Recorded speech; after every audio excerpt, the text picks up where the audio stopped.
students, today we have to discuss the consumer's equilibrium situation. Consumer's equilibrium condition. ठीक है, कौन सी situation है proper, आज हम कंडीशन के बारे में यहाँ पे डिस्कस कर रहे हैं. इसमें हमारे को दो वैल्यू चाहिए, दो इक्वेशन हम यहाँ पे प्रूफ करते हैं. एक वैल्यू तो हम इक्वेशन इसकी प्रूफ करते हैं MRS XY equals to PX plus PY. एक वैल्यू हम यहाँ पे प्रूफ करते हैं, एक equation PX QX plus PY QY equals to M, जो कंज्यूमर्स की बजट लाइन की भी इक्वेशन थी. ये दोनों इक्वेशन जब प्रूफ हो जाती है तो हम बोलते हैं consumers is in equilibrium. What the meaning of consumer equilibrium? Then the consumers equilibrium refers to optimum choice of satisfaction. तो उसको जो ऑप्टिमम चॉइसेस मिल रही है कमोडिटीज की, जो उसके सेटिस्फेक्शन को फुलफिल कर रही है, that is known as consumers equilibrium. Okay, it reach when the maximum satisfaction obtaining. जब ये कहाँ पे मिलेगा उसे, जब उसका सेटिस्फेक्शन मैक्सिमम होगा. तो ये दोनों वैल्यू वहाँ पे प्रूफ होगी. तो ये वैल्यू हमें कहाँ से मिली थी? आईसी वाले टॉपिक से. ठीक है, देखिए इसको ऐसे समझते हैं. ये दो वैल्यू हम प्रूफ करेंगे. अभी मैं आपको सिर्फ ये वाली बात बता रही हूँ. ठीक है, MRS XY equals to PX upon PY. MRS क्या है? Slope of IC. और PX PY क्या है? Slope of budget line. ठीक है, MRS XY equals to PX PY, slope of IC equals to slope of budget line. किसी भी चीज़ का जब हम किसी भी कर्व का स्लोप कैलकुलेट करते हैं तो वहाँ पे हमारा फॉर्मूला रहता है delta Y upon delta X. इसका फॉर्मूला भी यही रहेगा. ये शेप हमने इस तरीके से बनाया था. ठीक है, कन्वेक्स था. ये है डेल्टा Y और अपॉन डेल्टा X. ठीक है, इसका शेप हमने कुछ इस तरीके से पढ़ा है.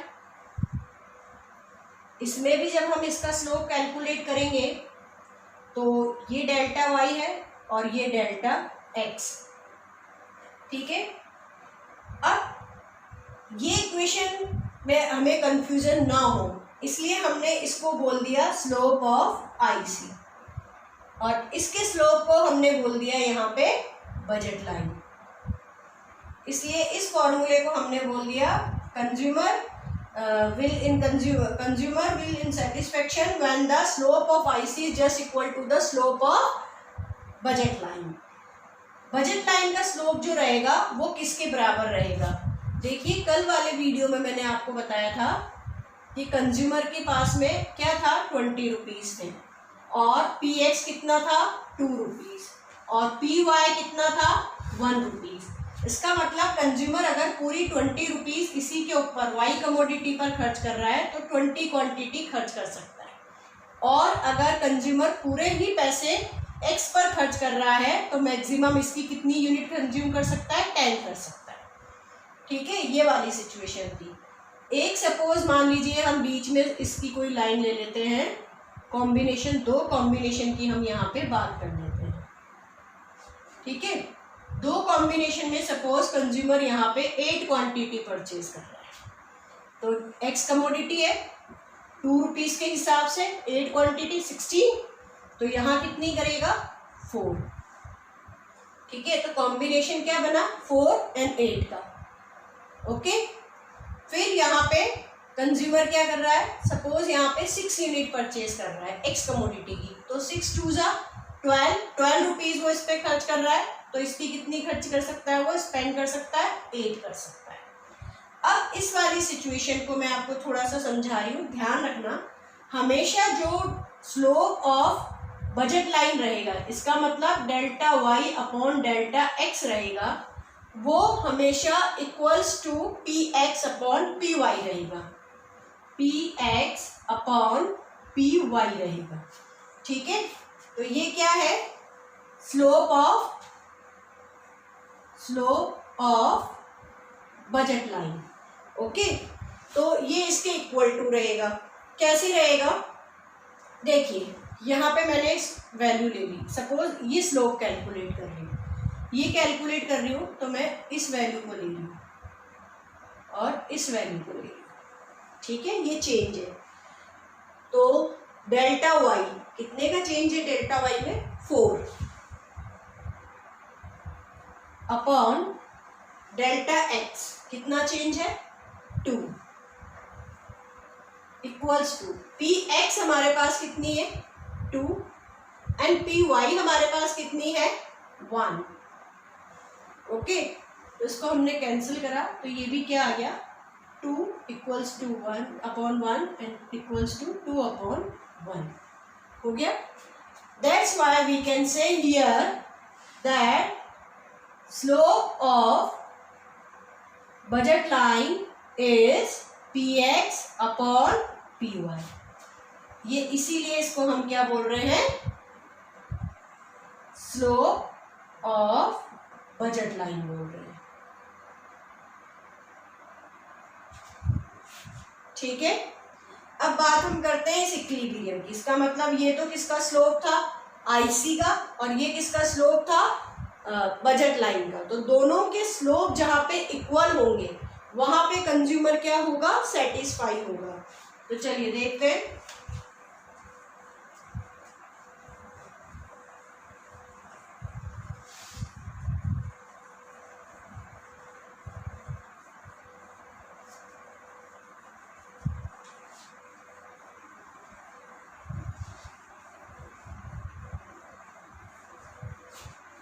देखिए ये आपने बजट लाइन बनाई, इसको आप फ्री हैंड भी बना सकते हैं, कोई ज़रूरी नहीं है आप यहाँ पे एग्जैक्ट ही कोई भी आप वहाँ पे शेड्यूल लेकर ही बनाए इसे। एक्स कमोडिटी, वाई कमोडिटी और ये आपका आई स्किल। तो दोनों का स्लोप इस पॉइंट पर इक्वल है, तो कंज्यूमर इस सिचुएशन में इक्विलिब्रियम में है। यहाँ पे ये आईसी वाला डायग्राम है और इक्वेशन कौन सी प्रूफ हो गई, when the slope of IC is equal to the slope of budget line, यानी फर्स्ट वाली इक्वेशन हमारी प्रूफ हो गई, MRS equals to the PX upon PY. अब सेकंड वाली सिचुएशन भी हमारी प्रूफ होनी चाहिए। सेकंड वाली सिचुएशन हमारी कौन सी थी, px qx plus py qy equals to income. Income हमने 20 ले रखी थी, तो जो भी कॉम्बिनेशन इस पे लिया है इक्विलिब्रियम पे हमें मिला है, ठीक है, तो उस कॉम्बिनेशन पे ये बात भी हमारी प्रूफ होनी चाहिए। अगर सिचुएशन ये है, सपोज हमारे को कोई कॉम्बिनेशन हमने यहाँ वाला कॉम्बिनेशन लिया और कंज्यूमर यहाँ पे वाई कमोडिटी को कंज्यूम कर रहा है 12, ठीक है, और एक्स कमोडिटी को कंज्यूम कर रहा है कितना करेगा, सपोज 2 कर रहा है, ठीक है, तो 2 रुपीज़ के हिसाब से एक्स कमोडिटी को कर रहा है 2 और वाई कमोडिटी को कर रहा है 12। तो ये तो 1 रुपीज़ थी, ये 2 रुपीज़ प्राइस थी, तो यहाँ पे तो स्पेंड कर रहा है 4 और यहाँ स्पेंड कर रहा है ये 12। इट मीन्स इनकम तो कितनी है 20। अब उसका टोटल कंजप्शन कितना हो रहा है, एक्सपेंडिचर कितना हो रहा है 16। तो 16 is not equal to the 20। It means consumer will not in the situation of equilibrium. Consumer यहाँ पे इक्विलिब्रियम की सिचुएशन में नहीं है, इसलिए ये दोनों इक्वेशन यहाँ पे वेरीफाई होनी जरूरी है। ठीक है, अब यहाँ पे एक क्वेश्चन और यहाँ पे राइज होता है। 2 सिचुएशंस आती है जब हमसे कंज्यूमर इक्विलिब्रियम पूछा जाता है, तो हम मीनिंग बताते हैं। फर्स्ट मीनिंग, सेकंड इक्वेशन, ये वाला टॉपिक, और first meaning, second equation, third हमारा डायग्राम आता है, ठीक है। फिर डायग्राम के बाद एक्सप्लेनेशन आता है, और एक सिचुएशन और आती है, कौन सी वाली, when MRS XY is more than PX upon PY, ठीक है, और when MRS is less than PX upon PY।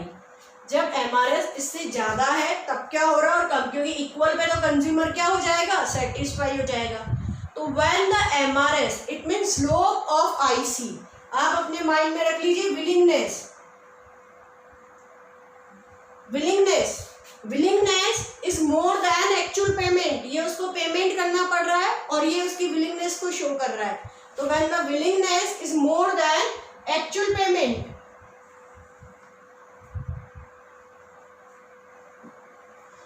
Okay, तो जब हमारी विलिंगनेस ज्यादा है और हमें पेमेंट करना पड़ रहा है कम, विलिंगनेस है हमारी 100 रुपीज की, हम 100 रुपीज तक खर्च कर सकते हैं और हमारे को खर्च करना पड़ रहा है 50, 60, 70 रुपीज, तो हम कंजप्शन क्या करेंगे, कंटिन्यू करेंगे।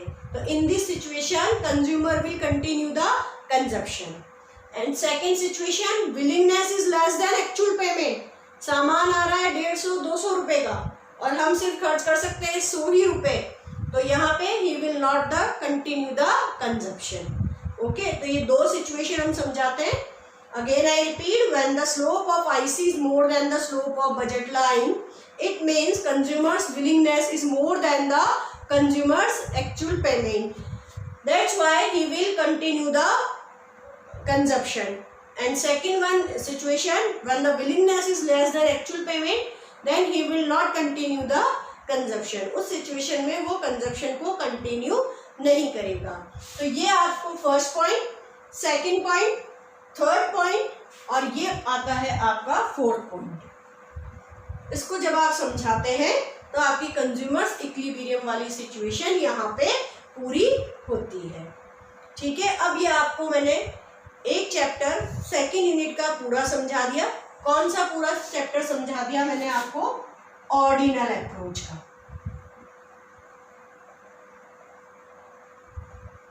ठीक है। और कल से हम क्या पढ़ेंगे, फिर कार्डिनल अप्रोच पढ़ेंगे। तो हमारे टॉपिक कौन कौन से हो गए, डिमांड हो गया, इलास्टिसिटी ऑफ डिमांड हो गया,